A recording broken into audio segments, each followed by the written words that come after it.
Cześć, witamy na targach nieruchomości inwestycyjnych w Poznaniu. Dzisiaj jest sobota, 15 marca. Jesteśmy tutaj dzisiaj i jutro i chcielibyśmy Wam przybliżyć tym razem nie to, z czym my przyjechaliśmy, dlatego że my tradycyjnie wystawiamy apartamenty w Phnom Penh, wille na wyspie, resorty na wyspie, ale chcielibyśmy Wam pokazać, co jeszcze innego możecie znaleźć na targach i jak zmienia się proporcja pomiędzy projektami i wystawcami z Polski oraz projektami międzynarodowymi takimi jak nasze.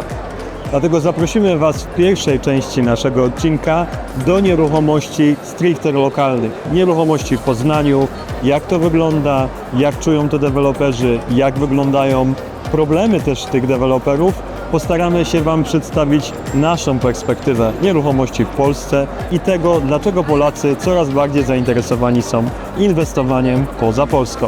Zapraszamy na małą wycieczkę. Chodźmy. Jesteśmy w sercu poznańskich nieruchomości. Znani deweloperzy, uznane projekty i, co ciekawe, cały czas tłumy. Głód mieszkaniowy w Polsce nadal jest duży, a co ten głód poskramia, czy cały czas w jakiś sposób niweluje, to ceny. Ceny, które mimo, że w Poznaniu nie są już tak wysokie jak w Warszawie, Krakowie czy Wrocławiu, nadal bardzo mocno studzą apetyty potencjalnych kupujących na zakup swojego własnego M. Dlaczego tak się dzieje? Długo by o tym opowiadać. Chcemy Wam pokazać, jak wygląda rynek polski i dlaczego nieruchomości poza Polską cieszą się coraz większym zainteresowaniem. Ten głód, o którym wspominał Marcin, jest dodatkowo coraz bardziej stymulowany coraz droższymi cenami w Polsce. Dochodzi do sytuacji, że możemy znaleźć bardzo przyzwoite nieruchomości w świetnych lokalizacjach za granicą, które są tańsze od nieruchomości w Poznaniu. Dodatkowo widać także zmieniającą się z roku na rok proporcję w ilości wystawców reprezentujących lokalny rynek i rynek zagraniczny, którego jesteśmy małą częścią. A jeżeli dołożymy do tego geopolitykę, dywersyfikację i przenoszenia części swoich inwestycji poza Europę, poza Unię Europejską, wtedy Kambodża świeci naprawdę jasnym światłem. Polacy nie tylko kupują nadal nieruchomości, ale oczywiście je wykańczają. I obecność takiego znanego partnera jak Castorama doskonale to pokazuje. Co ważne, ceny materiałów budowlanych po bardzo dużym wzroście po COVID-zie dzisiaj się normalizują, co nie oznacza, że budowa swojego domu czy wykończenie mieszkania to tania sprawa. Ceny są na tyle duże i na tyle wpływają na domowy budżet, że 2 razy trzeba się zastanowić, czy jesteśmy gotowi na dokonanie remontu naszego wymarzonego M. I właśnie ceny w rynku nieruchomości są główną blokadą, która hamuje apetyt poznaniaków, Polaków na zakup nieruchomości. Jeżeli weźmiemy pod uwagę także bardzo wysokie koszty finansowania, okazuje się, że nieruchomości za granicą, na przykład w Kambodży, gdzie możecie uzyskać kredyt deweloperski 0%, jest bardzo ciekawą alternatywą do lokalnego rynku. A ceny w Polsce w zestawieniu z cenami z Kambodżą wydają się bardzo, bardzo wysokie.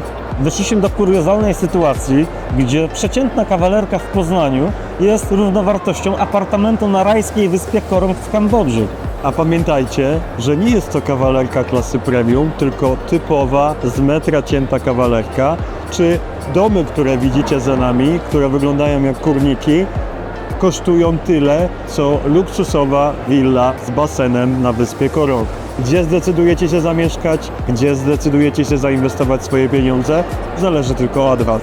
A my z chęcią Wam pomożemy dokonać słusznej decyzji, pokazując, co w podobnej cenie możecie znaleźć w Kambodży. Właśnie przeszliśmy do części inwestycji międzynarodowych i niezmiennie króluje Hiszpania, która jest najbardziej popularną destynacją w przypadku inwestycji zagranicznych dla Polaków. Ale to, co ciekawe, obserwujemy coraz większy udział innych kierunków, nie tylko Kambodży. Hiszpania w zeszłym roku była na tyle popularną destynacją wśród polskich klientów, że Polacy byli 4. grupą narodowościową, kupując prawie 5000 apartamentów na swoje własne i wakacyjne potrzeby. Czy ten trend się zmieni i Polacy dostrzegą inne destynacje niż tylko związane z Unią Europejską, z kontynentem? Naszym zdaniem tak. A dodatkowo Kambodża jest na bardzo wczesnym etapie rynku. To jest państwo dynamicznie rozwijające się, które goni swoich sąsiadów, Tajlandię i Wietnam. I dzisiaj kupując w Kambodży musisz mieć świadomość bardzo prostego faktu. Taniej nie będzie. To jest kraj rozwijający się, który ma ogromne aspiracje, ale także możliwości do tego, żeby wkrótce stać się liderem swojego regionu. A jeżeli zależy Ci, żeby swoje zyski z najmu uzyskiwać w amerykańskim dolarze, nie mogłeś trafić lepiej. W Kambodży dolar jest oficjalną jednostką płatności i wszystkie czynsze, zakupy, sprzedaże rozliczane są właśnie w dolarze. Równolegle na rynku mamy dwie waluty. Amerykańskiego dolara i khmerskiego riela. I wszystkie rozliczenia z tytułu zysku z inwestycji otrzymujesz w amerykańskim dolarze. A jeżeli dołożymy do tego rachunek bankowy w Kambodży, który jest poza systemem CRS, co oznacza, że nie jest widoczny właśnie tutaj, w Polsce i Twoje wpływy z najmu będą wpływały właśnie na ten rachunek, myślę, że więcej już nie potrzeba. Możesz w pełni cieszyć się swoimi wypracowanymi przez inwestycje dolarami, wydając je za pomocą kart takich jak Visa czy Mastercard. Zapraszamy do Kambodży. Kambodża konkuruje także sposobem płatności. Wyobraź sobie, że kupujesz kondominium, gdzie na początku wpłacasz 5% na booking, 25% przy podpisaniu umowy kupna-sprzedaży i pozostałe 70% deweloper rozkłada Tobie na 40 lat. A raty te nie są oprocentowane, więc Twój koszt kredytu równa się 0. Dodatkowo deweloper w momencie przekazania nieruchomości zaczyna wypłacać Tobie gwarantowaną stopę zwrotu w wysokości 7-8% rocznie, ale od całości, a nie od kwoty, którą wpłaciłeś. Co oznacza, że Twoja realna cena, którą zapłaciłeś za nieruchomość, będzie mniejsza o stopę zwrotu, którą masz wypłacaną co miesiąc lub co kwartał, bo zależy to od operatora. W praktyce oznacza to, że co trzecią ratę, która nie jest oprocentowana, jesteś w stanie spłacać z gwarantowanej stopy zwrotu, którą otrzymujesz kwartalnie. A dodatkowo pieniądze, które chciałeś przeznaczyć na nieruchomość, możesz ulokować w banku na oprocentowaniu od 5 do 7% i tym samym co drugą ratę będziesz mógł płacić z zysków wypracowanych w ramach tego depozytu. A jak mówiliśmy wcześniej, lokalną walutą w Kambodży jest amerykański dolar, który nadal ma się bardzo dobrze i raczej nic w tym zakresie się nie zmienia.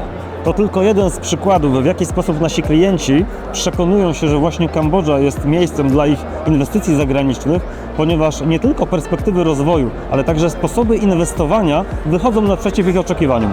A teraz chodźcie ze mną, pokażę Wam, kto jeszcze jest obecny na targach nieruchomości zagranicznych, takich, które możecie kupić zarówno w Unii Europejskiej, jak i poza nią. A teraz policzmy, jakie kraje są najbardziej obstawione przez oferty nieruchomości.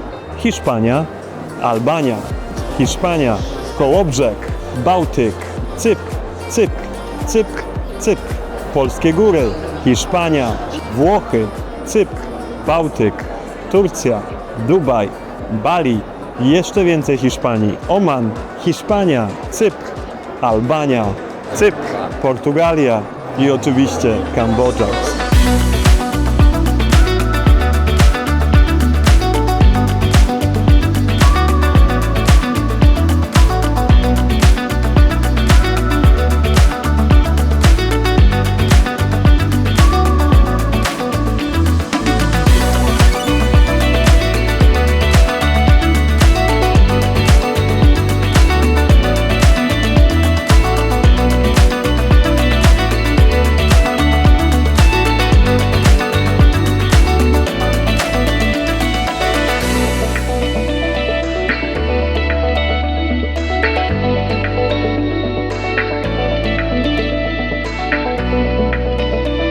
Targi w Poznaniu dobiegają do końca. Cieszymy się, że mogliśmy na tych targach zaprezentować Kambodżę, pokazać, co w tej Kambodży jest warte uwagi i myślimy, że na tle innych inwestycji w krajach europejskich wypadamy bardzo dobrze.